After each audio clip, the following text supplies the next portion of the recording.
Welcome, both of you, to the series of Coming Home Conversations, where today I'll be interviewing Laurine. MJ, you know Laurine, so I don't need to say Laurine Pisarri, but I'll say that for the benefit of those who may listen to this conversation further down the line. With you, MJ Impastato, is that how I say it? As the studio guest. I want to thank both of you for joining today. It really delights me to be having these conversations with largely women who I'm particularly close to, who mean a lot to me, and I share a deep connection with. At least that's the way it's been so far. One of the aspects that I want to share, that I love talking about in these conversations, is around geography.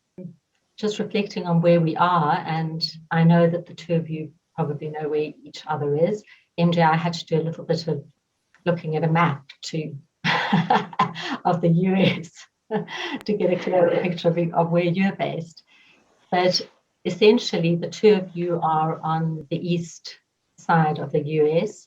I know, Laurine, you're further north, and MJ, you're kind of further south, closer to Florida.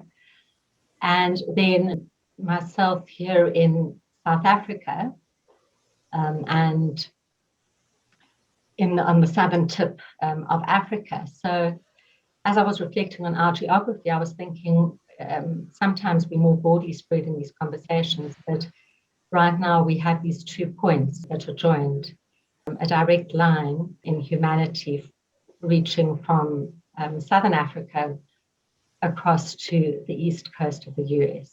And that's truly, truly delightful to think we can be connecting in this way.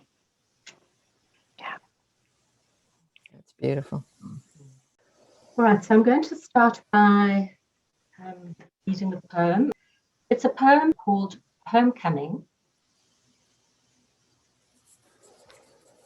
After a long time unmoored, living alongside rather than in yourself. On seeing this and feeling suddenly homesick for something you didn't know existed. Peace. You might long to rush at yourself, dive headlong into the safety of home, and wonder why you keep missing. Wonder why you and your life keep floating away from each other. Knowing that the anchor was thrown too far from the boat all that time ago. Reunion can't come soon enough. Still, it takes time to reacquaint, time to trust the tide that was always trying to take you home, and that will pick you up and return you yet.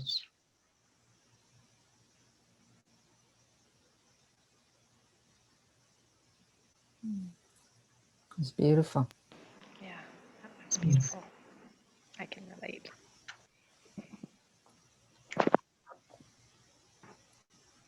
So I'm going to go ahead, MJ. I'll just briefly introduce you and then invite you with a couple of questions to introduce yourself as well.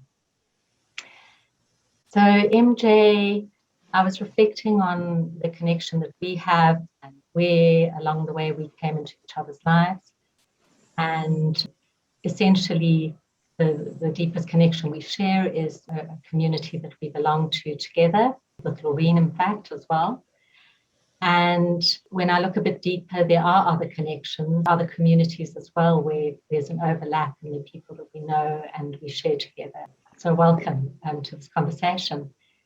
And I'd like to invite you to introduce yourself by way of, first of all, sharing with us where geographically you're located, where home is for you in the world, and something that we might like to know about you.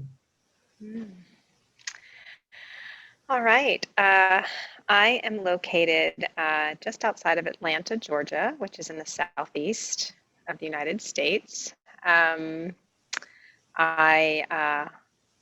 guess this is home now. I've moved quite a bit. So I was originally from Louisiana, um, but my roots are in Sicily. My father came and immigrated from Sicily when he was young. So very strong ties to Italy. Um, Something interesting about me. Uh, Goodness, that's a great question. I think, Or something we might like to know about you, something that might, yeah, that we don't know about you. yeah, I think that the biggest thing in my life is the poem really struck me actually because I feel like that's been quite a bit of my life, and I will say, I am a coach here in the U.S. and I do life coaching and things like that. But it's been such a journey. Everything that I've done is really more about when I maybe younger days, I thought I was reaching for my purpose in life and helping other people and how to do all of that. And what it's really led me back is that poem said it so beautifully, is really coming home to myself. Everything that I've done brings me right back to finding myself a little bit more. I have a wonderful husband. I married him about almost 3 years ago, and we met about 25 years ago playing ultimate frisbee. So that's a little fun fact about me. So we reconnected much later in life when we had both gone through many different things, learned more about ourselves, and came back to each other. So it's quite nice. Yeah. That's such a beautiful story. I actually had no idea that you'd known each other all those years ago. How amazing. Thank you for sharing. Yeah, thanks. Thanks for having me. Yeah. Okay, so then we'll go ahead and welcome Laurine. And I'm going to ask MJ at this point to switch off her video. So welcome, Laurine. And oh gosh, you've been on my heart this whole week. There've been some interesting things around you. The word share has come up over and over today. And just by way of introduction, for those who are listening, I know you've said that you're from New Jersey and you've had to explain to me before where that is, but I'll leave you to explain that just now. You may want to listen. I know exactly where you're located. Laurine, you and I have known each other for some years. Again, through some training that we've shared, and the words that come to me around you are a woman of fine discernment, elegant, sophisticated, and deep. Thank you. And on that note, I want to welcome you into the conversation on coming home and this time that we're going to spend together today, just exploring that notion and what it is to you. Thank you. Your words have touched my heart deeply. Thank you. I'm happy to be here. I was really looking forward to this this day to be with you and to share. And you ask where I am in New Jersey. That's on the East Coast of the United States, and I'm just outside of New York City. So if you can imagine being 12 miles away from the city, but with the traffic, it takes you 2 hours to get there. So it's a rather congested area, yeah. But it's it's New York City is one of the epicenters of the country, like Atlanta and LA and Boston. But New York holds Wall Street and Broadway and all of those fascinating things that New York City has. Well, it's so delightful. It feels like I feel like a little girl in a candy shop having a conversation here with someone in New York. And of course, everyone will be able to identify with New York. I don't think there's a soul in the world who wouldn't. Yeah, the area in New Jersey that I live in is called New York's bedroom, because most of the people in our area live here but go into New York to work. So it's been coined New York's bedroom, our Oh, area. I love that. I love the intimacy that lends to this conversation as well. Just Yeah. so often New York is thought of as this vast expanse of high-rise buildings, and it's really wonderful to know that there's an intimate side and a bedroom side to New York as well. Yeah, and the thing about New York is to remember it's such a melting pot. It represents every walk of life. There's as we talked once before, there's no real true what is an American? An American is who lives here. You know, we come from all over the world. You know, my family is my father and mother's family are from northern Europe. So and many countries claim fame to our lineage. So, you know, we're all a representation of the melting pot that we are. So there you go. And Laurine, the word diversity has come up in other conversations that we've had. Mm-hmm. And one of the things that perhaps links us also today is that recently I read a beautiful article around how South Africa is probably one of the most diverse countries in the world. And I won't go into details around that now, but there are a whole host of reasons why it's so diverse. And I absolutely love that because I think, like you, I embrace diversity and feel that if nothing else, that's what we want to be growing in our embracing of diversity. So I love that perhaps both where you're sitting and where you and MJ are sitting and where I'm sitting today are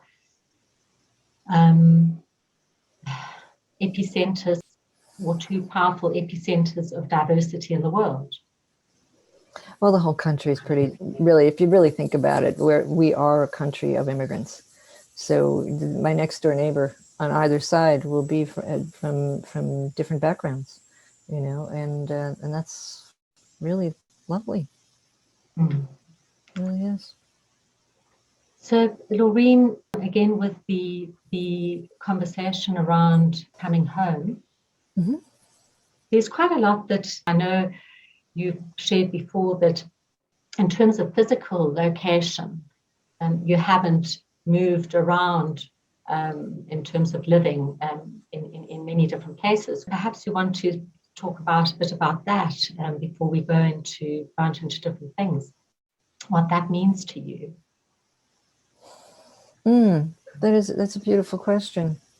Well, I was born in New York, and my parents decided to move to New Jersey, where I ended up growing up.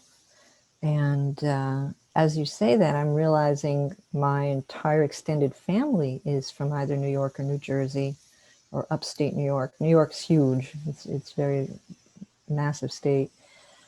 And as I'm reflecting, only through the past few years, as some of the cousins got older, they might have moved a little farther away, but we're all on the East Coast, pretty much. And I went to the next town and found a nice boy and married him and moved into the town where he was born. So I didn't go very far. I might have gone 5 miles from where I grew up and found my husband. So yeah, I guess I really am deeply rooted in this area. I love where I am. I love that we're called the Garden State. It's a very pretty place to live, as is other beautiful areas in America, I'm sure. But yeah, this is very much home. And Laurine, we spoke about how you mentioned at the beginning of this conversation how we were supposed to have this conversation some time ago, a couple of months ago, 2 or 3 months, right. And how significantly life, things, your outlook has changed in that time, which makes it interesting that the conversation in a way was delayed for us to have it at this point.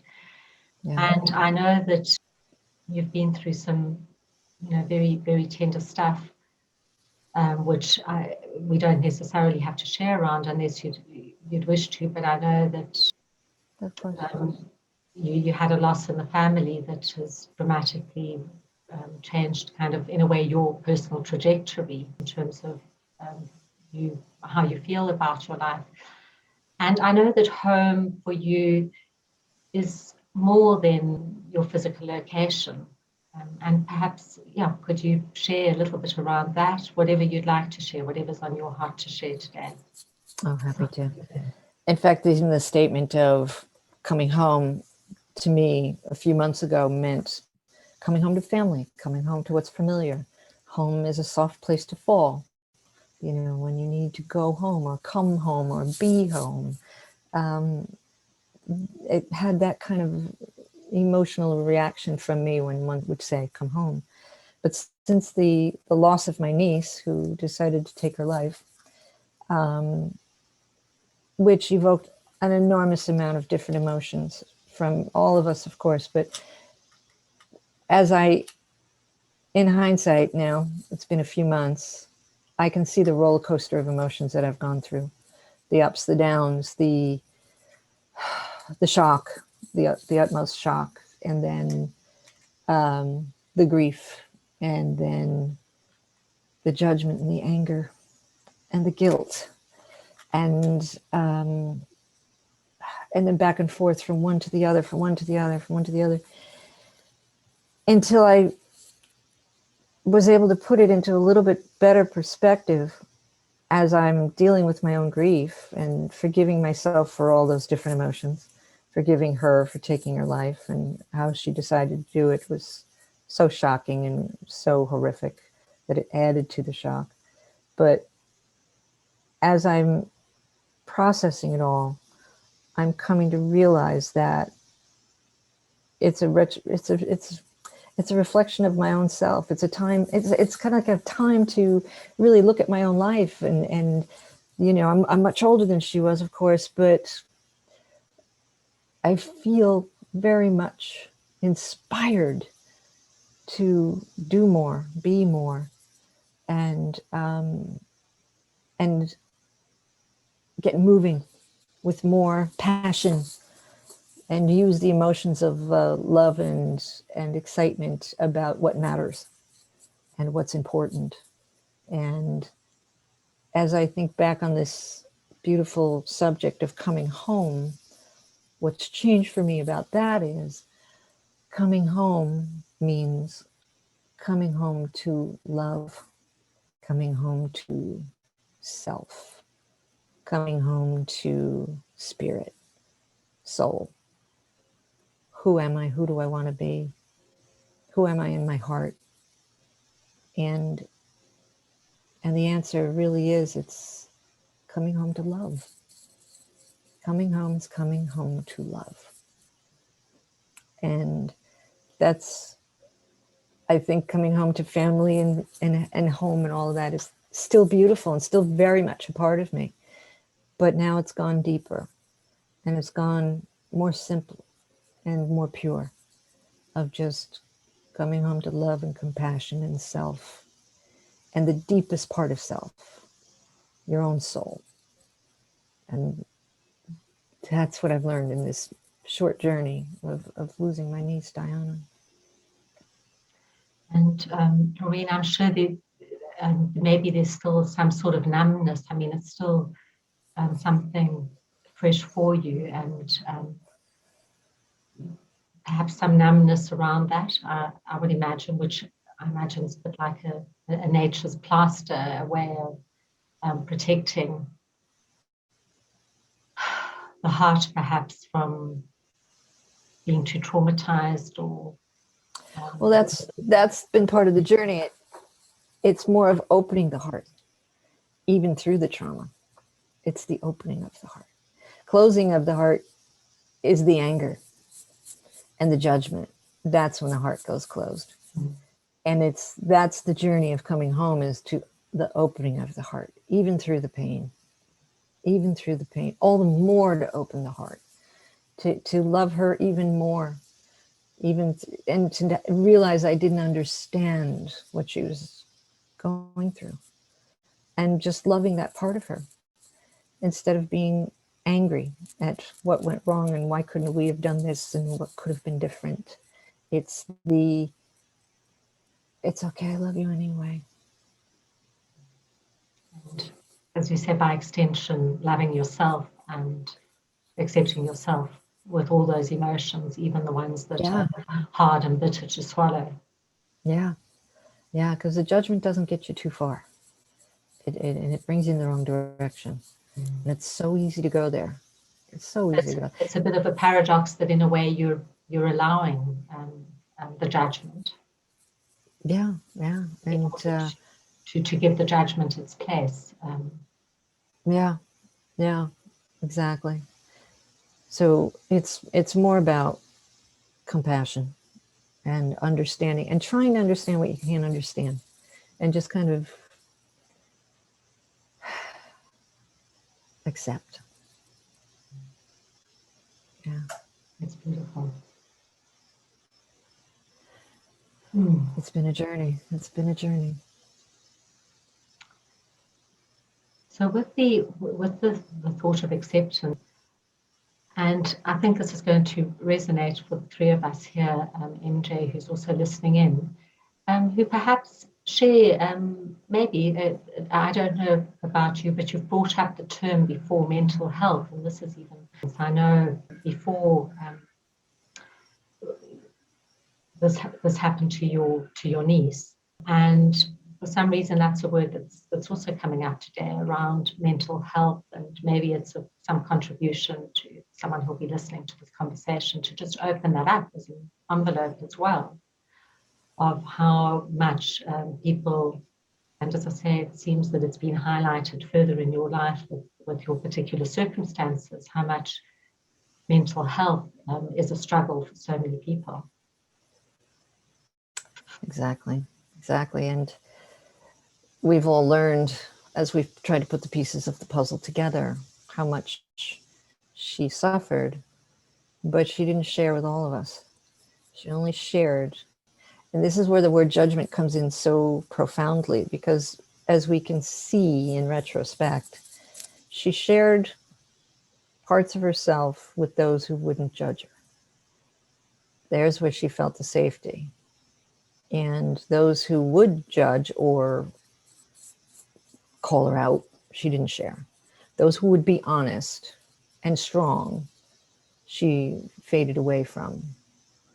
So that's where the anger and confusion and judgment can just kind of play in. We would have stopped this. I would have stopped it if she told me. Well, that's where we kind of got to pull that back and not judge ourselves too, because the judgment was not just on Diana, it was on myself and everyone else. Why didn't we stop it? Well, maybe we don't know the answer to that, but it's just trying to understand without the judgment, without the anger, with just, really, it always goes back to love. It really does. It goes back to pure love and compassion. And I don't really have the answers. I'm still working on the answers. But the compassion for the mental health is huge, and it's paramount in this situation. We really didn't understand. Well, and at this point, we'll have to forgive ourselves. We're not trained in it. So yeah, I do run out of answers, because it's still in my heart, and it's still, as you see, I'm starting to very much trying to deal with it. But those who have lost people through suicide, I have love and compassion for them as well. It is difficult. Laurine, so much love to you. in this space. I think many of us understand in that space of where you feel that maybe that's a solution. To take one's life might be the easiest or best solution. And the word that one of the words that struck me around what you were saying was the word stop. How we try and stop things, but how perhaps if we just let things go and not be so insistent on trying to stop the natural flow of life and whatever it has to bring and to offer. Yeah. There's something in that. Oh, I agree, because we all want to kind of control what we can, at least around our own lives, because it hurts to lose someone, and it's you don't ever want to have to lose someone, especially someone younger, and so you want to put a stop to that. Of course we do, and if you're a mom, all the more. Everyone can become your child, which is a lovely thing. But to stop, I don't know. I don't have the answer to that. We are all on our own journey, and she was not going to be stopped. My niece was determined, and that's something we've had to kind of accept. She was determined. That's why she didn't tell us. She did not tell any of us. And yeah. Yeah, well, Laurine, that's so touching. And I mean, just recently, a few months ago as well, in another group I belong to, around embracing help, actually, it was brought up that perhaps even with our own children, we have to be courageous enough to risk losing them. And it's such a paradox, it's such a kind of contradiction that it's almost like risk losing them to have them. Oh gosh, yeah. Wow. Being a mother, I think, is the hardest job. Or have them be part of our life. Have them be part of our life, I suppose. But I know that it's impacted the way of my thinking, certainly. Thank you for sharing, and I want to invite MJ to rejoin us at this point. She's going to have some things that she'd like to share or contribution she'd like to make towards the conversation. Yeah. Thank you. Thanks for letting me be a witness to this. And I don't think it's any small surprise, coincidence, right? I lost a brother who was 60, excuse me, to suicide in November of last year. So Laurine and I have that in common as well. And, maybe this is a bit about some suicide awareness for those who are survivors of that and healing from that. And I went through all the same things that Laurine has gone through. And what I've found is I've had to come home to myself to do some healing and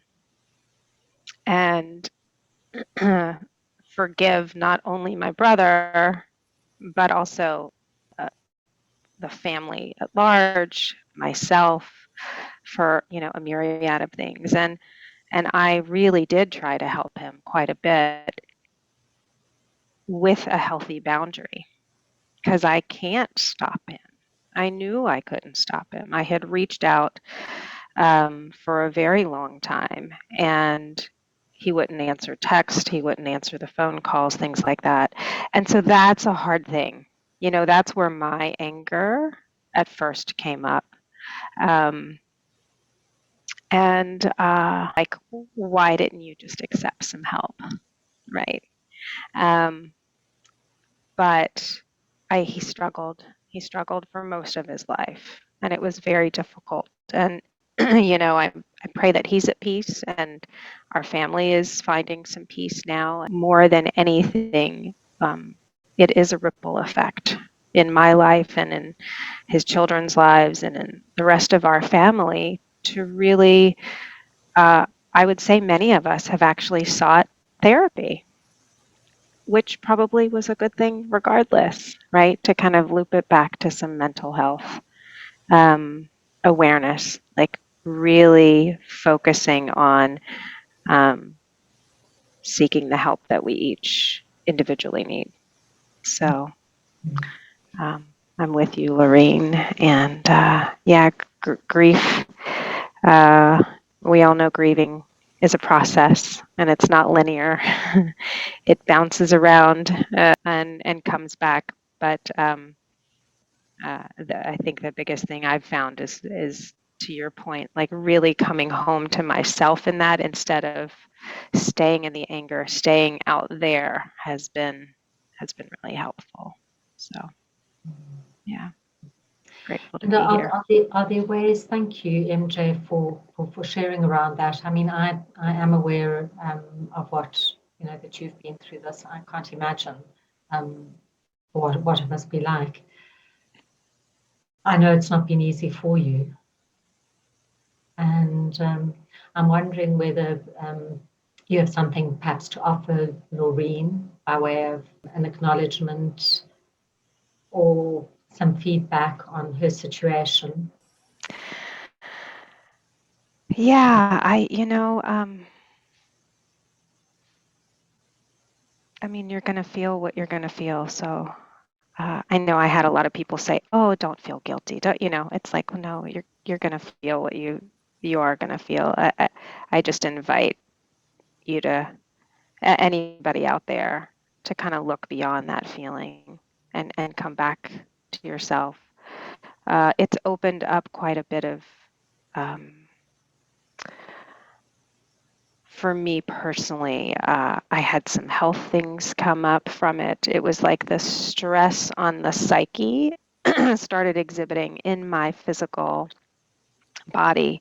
And so it's also made me very, very aware. So I think if anything, and I think Laurine, I think you already do this really quite beautifully, but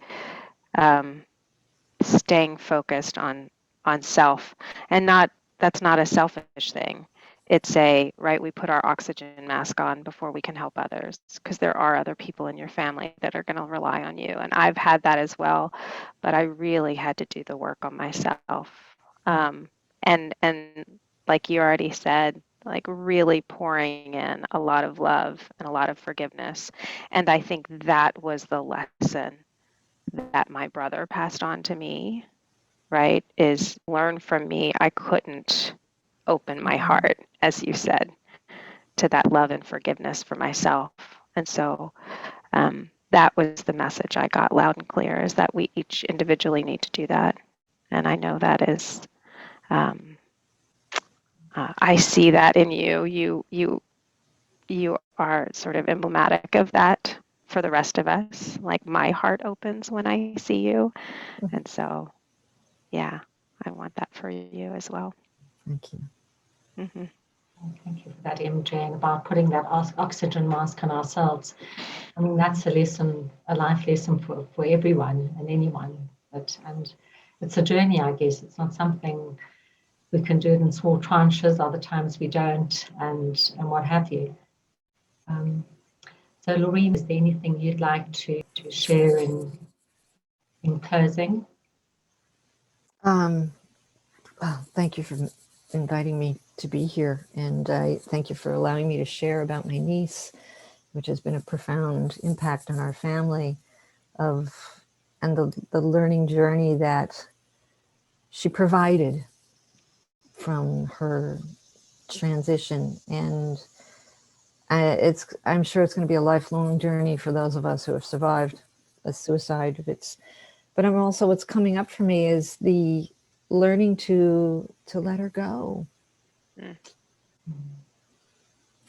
I'm learning to let her go.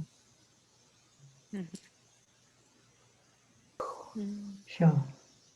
And by way of a final sharing that I'd like to make with you is that in this week that you've been on my heart, there's some words that have come up over and over, and that is roots as opposed to attachment?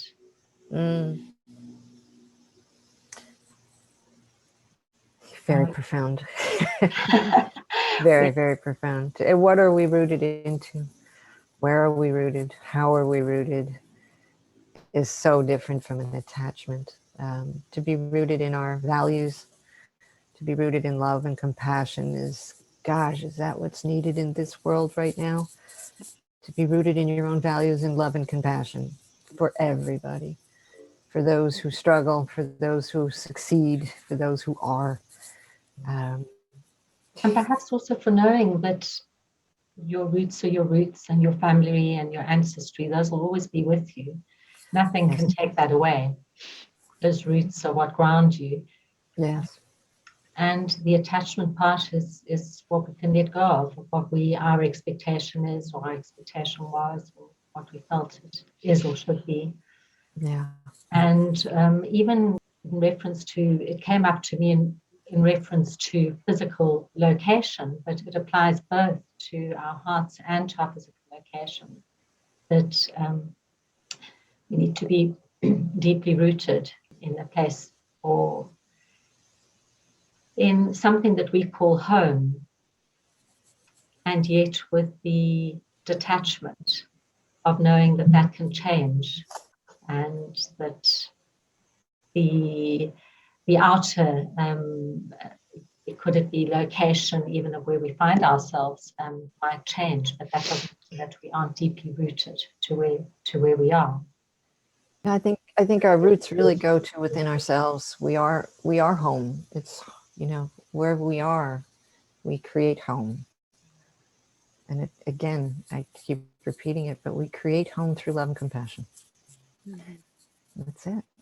Yeah. If there's anything either of you would like to share or to say as a last comment?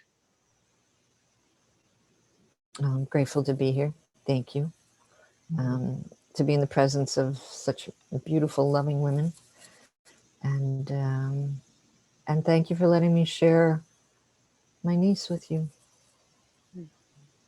And thank you for sharing, Laurine. It's not many people that would have the courage, and MJ as well.